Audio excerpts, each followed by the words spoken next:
இதை எப்படி நீங்க பேசுனீங்க பாத்தீங்களா ஐயா? ரொம்ப நீங்க பேசும்போதே அந்த ஒரு காட்சி உங்களுக்கு அப்படியே கண் முன்னாடி தெரியுது. எப்ப படத்தை பார்க்கணுங்கிற ஆர்வமும் எங்களுக்கு இருக்கு. நன்றி. நிறைவாக நாம் பேச அழைக்கிறோம். வட சென்னை வாலிபர்களின் காதலை கலாட்டவாக வாழ்க்கையும் அழகென்ற சொல்லுக்கு அமுதா என்ற தன் முதல் படத்தில் காதல் கதை சொன்னவர். இரண்டாவது படைப்பாக அன்பின் அடித்தளத்தில் எழுந்து நின்று கிராமத்து பின்னணியில் இரத்த சொந்தங்களின் பந்த பாசத்தை படமாக்கி வீராயி மக்களை நம்மிடம் சேர்க்கவிருக்கும் அமைதி இயக்குனர் நாகராஜ் கருப்பையா அவர்கள்.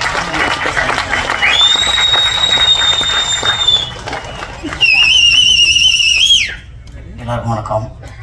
மேடையில் அமர்ந்திருக்கும் மரியாதைக்குரிய அன்புக்குரிய இயக்குநர்களுக்கும் வீராய்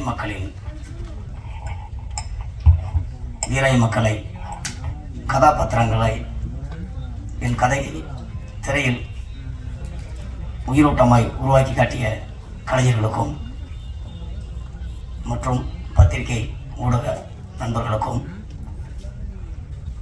படத்தின் தயாரிப்பாளர் சுரேஷ்நந்தா அவர்களுக்கும் இணை தயாரிப்பாளர் அண்ணன் மிளைத்துறை அவர்களுக்கும் அருண்குமார் அவர்களுக்கும் சுரேஷ்குமார் அவர்களுக்கும் சாய் அவர்களுக்கும் என்னுடைய குழுவினருக்கும் என்னுடைய நன்றியை தெரிவிக்கிறேன். வீராய் மக்கள் அது நாம் பார்த்த வாழ்க்கை தான்.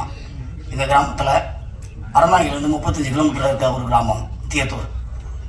அங்கே வானம் பார்த்த பூமி, ஆனால் வருஷம் மழை பெஞ்சிடும். அந்த மண்ணில் நாம் பார்த்த மனுஷங்களுடைய வாழ்க்கை தான் வீராய் மக்கள். அவங்களுடைய கோபம், அவங்களுடைய பாசம், அவங்களுடைய அன்பு, அவங்களுடைய அழுகை, இதுதான் வீராய் மக்களாக வந்திருக்கு. அளவென்ற சொல்லுக்கு அமுதான்னு ஒரு படம் பண்ணேன் ஒரு 7 வருஷத்துக்கு முன்னாடி. நல்ல ரிவ்யூஸ் கிடைச்சிது எனக்கு அந்த படத்தில். பத்திரிகைகள் எல்லாருமே அந்த படத்தை பிரமாதமாக எழுதியிருந்தாங்க. ஆனால் கமர்ஷியல் ஹிட்டு கிடைக்கல எனக்கு. ஒருத்தர் படம் பண்ணிட்டு பண்ணாமல் எவ்வளோ நான் கஷ்டப்படலாம், படம் பண்ணிட்டு கஷ்டப்படுறது ரொம்ப கடினமான ஒரு வழி. அதை கடந்து நான் வந்துடணும்னு தீவிரமாக நான் எழுதின கதை தான் வீராய் மக்கள். இது முழுக்க முழுக்க மண் சார்ந்த வாழ்வியலை சொல்கிற ஒரு படமாக வந்திருக்கு. எப்போவுமே எல்லாத்துக்குமே கனெக்ட் ஆகிற ஒரு விஷயம் சென்டிமெண்ட்டு. அந்த சென்டிமெண்ட் எல்லாத்துக்குமே ஒரே தான். அது கிராமம் நகரம் எங்கே இருந்தாலும் அந்த சென்டிமெண்ட்டை கரெக்டாக சொன்ன இயக்குநர்கள் மிகப்பெரிய லெவலில் ஜெயிச்சிருக்காங்க. நான் பார்த்த படங்கள் தான் எனக்கு இன்ஸ்பிரேஷனாக இருந்திருக்கு. கிழக்கு செவியிலே, வருஷம் 16, கேரடி கண்மணி, ராசாவின் மனசில், கிழக்கு வாசல் அப்படின்னு 90களில் நான் பார்த்த படங்கள் தான் என்னை சினிமா நோக்கி என்னை தள்ளிச்சு. இளையராஜா அவர்களுடைய இசையும் எனக்கு மிகப்பெரிய இன்ஸ்பிரேஷன் கொடுத்து சினிமா மேலே நான் வர்றதுக்கு. அந்த தேடுதலோட சினிமாக்குள்ளே வாய்ப்புகள் தேடி அலையும் போது என்னை முதலாக அசிஸ்டன்ட் டைரக்டராக சேர்த்துக்கிட்ட ரவிமகேஷ் சார் இங்கே வந்திருக்காரு. அவருக்கு என்னுடைய நன்றி. சூப்பர் குட் ஃபிலிம்ஸில் தான் நான் முதல்ல அசிஸ்டன்ட் டைரக்டராக ஒர்க் பண்ணேன். அதுவே எனக்கு பெரிய சந்தோஷமான நிறைவு கொடுத்துச்சு. அதுக்கு பிறகு ஒவ்வொரு கட்டத்திலையும் என்னை நகர்த்தி கொண்டு போன என்னோட நண்பர்கள், என்னுடைய நெருக்கமான நண்பர் இயக்குனர் லெனின் பாரதி சார் வந்திருக்காரு. அவருக்கு எனக்கு நன்றி. கோகுல் சார் கூட நாங்கள் நிறையா ட்ராவல் ஆகியிருக்கேன். நாங்கள் சக்தியின் படத்துலேருந்து ஒன்றா ஒர்க் பண்ணோம். நான், கோகுல் சார், திரு சார் எல்லாமே ஒர்க் பண்ணோம். ஸோ அப்போது கோகுல் சார் என்னுடைய கதைகள் மேலேயும் என் மேலேயும் மிகப்பெரிய நம்பிக்கையை வச்சுருந்தார். எனக்கு எப்போவுமே நல்ல ஒரு கைட் பண்ணிகிட்டே இருப்பார். சுசீந்திரன் சார் இந்த ஸ்டேஜில் இல்லை.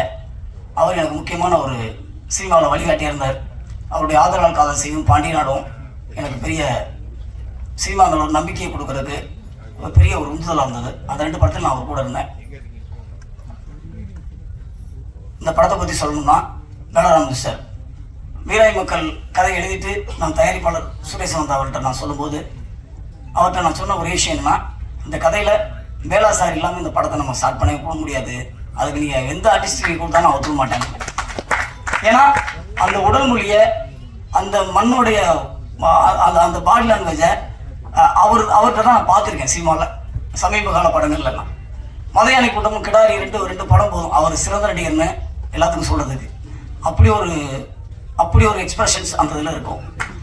அந்த 2 படமே எனக்கு பயங்கரமாக பெரிய இதாகிடுச்சு. எமோஷ்னலாக கோபமான வேளா சாரை அப்படியே சாந்தமான அன்பான ஒரு பாசமான மனுஷனா நான் காட்டணும்.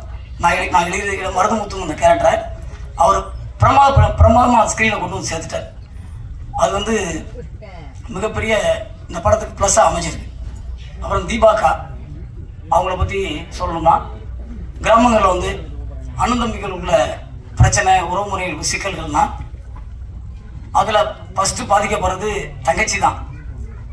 ஏன்னா ஒரு அண்ணன்கிட்ட பேசினா இன்னொரு அண்ணன் கோச்சிப்பார், இன்னொரு தம்பி கோச்சிப்பான்.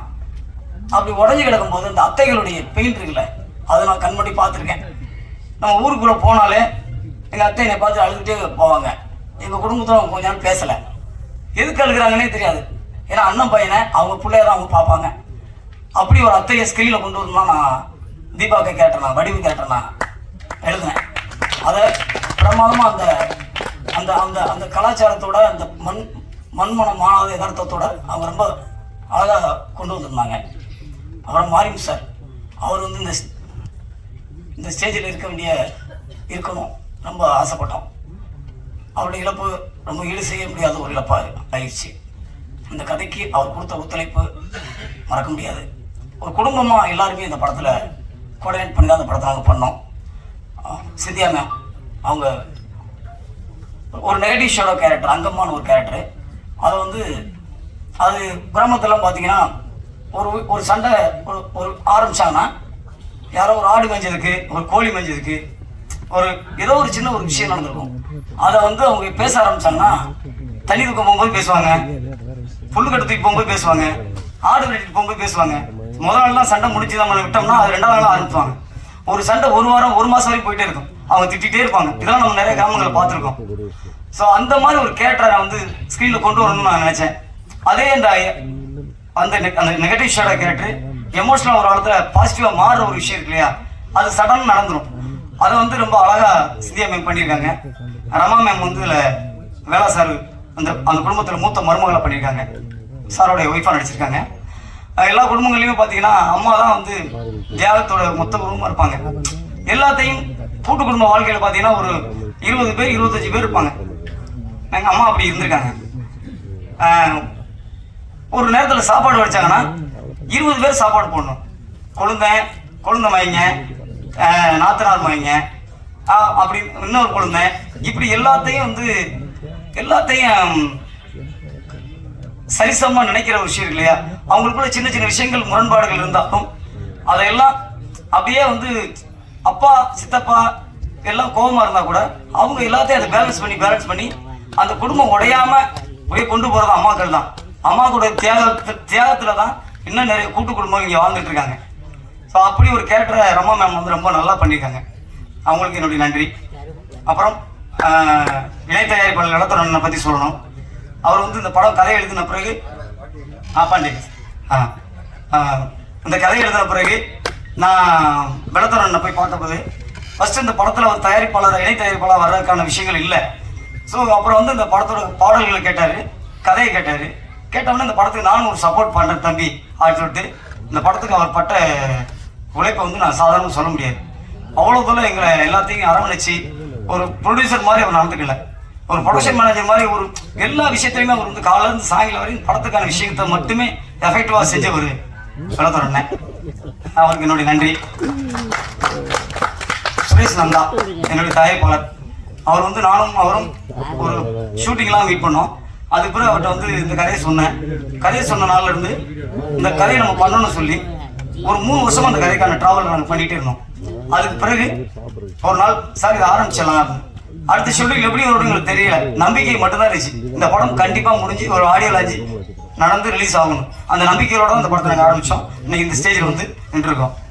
அதுக்கு அவருடைய ஒத்துழைப்பு தான், சினிமா மேலே அவருக்கு உள்ள நேசிப்பு தான் இந்த படம் இவ்வளோ சிறப்பாக வர்றதுக்கு காரணம். அவருக்கு என்னுடைய நன்றி. பாண்டியக்கா வீராய் கேரக்டர் படத்தோட டைட்டில் ரோல் பண்ணியிருக்காங்க. இந்த படத்தில் அவங்க போட்ட எஃபெக்ட், அவங்களுடைய ஒத்துழைப்பு வந்து ரொம்ப நல்லா இருந்துச்சு. படம் ஸ்டார்டிங் டு எண்டு வரையும் அவங்க வந்து அந்த கேரக்டராகவே இருந்தாங்க. எல்லாத்தையுமே அந்த சாந்தமாக பாசமாக அன்பாக அவ்வளோ தூரம் எங்களுக்கு வந்து இந்த கேரக்டரை உள்வாங்கி தென் மாவட்டத்தில் உள்ள வீராயை நான் பார்த்த வீராய் கேரக்டர் ரொம்ப அழகாக ஸ்க்ரீனில் கொண்டு வந்தாங்க. அவங்களுக்கு என்னுடைய நன்றி. மற்ற படத்தில் நடித்திருக்க அத்தனை அத்தனை நடிகர்களுக்கும் என்னுடைய நன்றி. குறிப்பாக என்னுடைய technical team, music director Deepan Chakravarthy, cameraman M Srinivasan, editor Muganvel, art director Ravees, பாடலாசிரியர் Madhurakavi sir, PRO Sathish sir.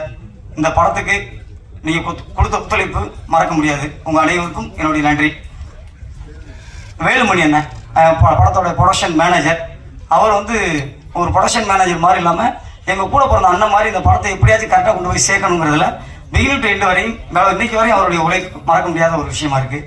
அவருக்கு எங்களுடைய நன்றி. இந்த படத்தில் என் கூட ஒர்க் பண்ண என்னுடைய இணை துணை உதவி இயக்குநர்கள், அவங்களுக்கு என்னுடைய நன்றி. அவங்க தான் முழுக்க இந்த படத்தில் பிகினிங் டு எண்டு வரையும் எங்கூட ட்ராவல் ஆனாங்க. என்னுடைய நண்பன் ரத்னவேலு என் கூடவே இந்த படம் ஸ்டார்டிங் டு எண்டு வரையும் இப்போ வரைக்கும் எங்கூட நிற்கிற என் நண்பன் ரத்னவேலு, அவருக்கு என்னுடைய நன்றி, வாழ்த்துக்கள். அப்புறம் இந்த இசை வெளியீட்டு விழாவுக்கு வந்திருக்கிற உங்கள் அனைவருக்கும் என்னுடைய நன்றியை தெரிவித்துக் கொள்கிறேன். எங்கள் குழுவினரின் சார்பாக என்னுடைய நன்றியை தெரிவித்துக் கொள்கிறேன். எப்பவும் எனக்கு சப்போர்ட்டாக இருக்கிற என்னுடைய மனைவி, என்னுடைய குடும்பத்தார், என்னுடைய அம்மா, அவங்களுக்கு எனக்கு நன்றியை தெரிவித்து என் மண்ணுக்கும் என் மனிதர்களுக்கும் வீராய் மக்களை சமர்ப்பிக்கிறேன். நன்றி, வணக்கம்.